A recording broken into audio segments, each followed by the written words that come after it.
उग्र सिंह कुमार इलाका किसी को भी हो धमाका सिर्फ उग्र सिंह कुमार का ही होगा। हेलो हेलो राधा, बात तो सुनो, बात तो सुनो।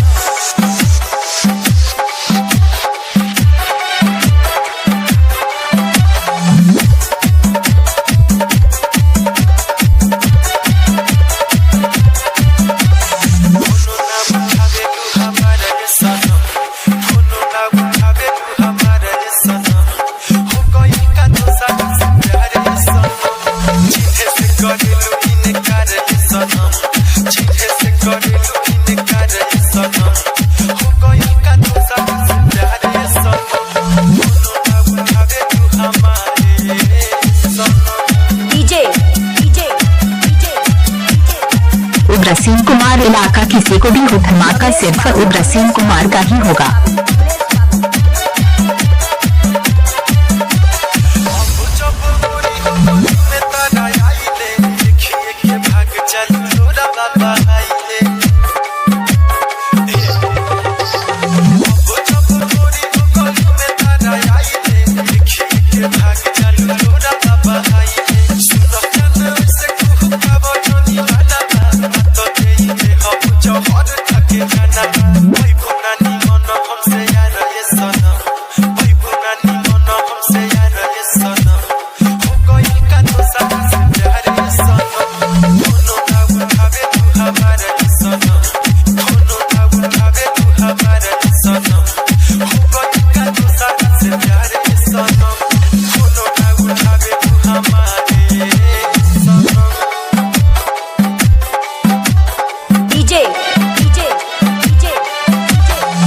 उग्र सिंह कुमार इलाका किसी को भी हो धमाका सिर्फ उग्र सिंह कुमार का ही होगा।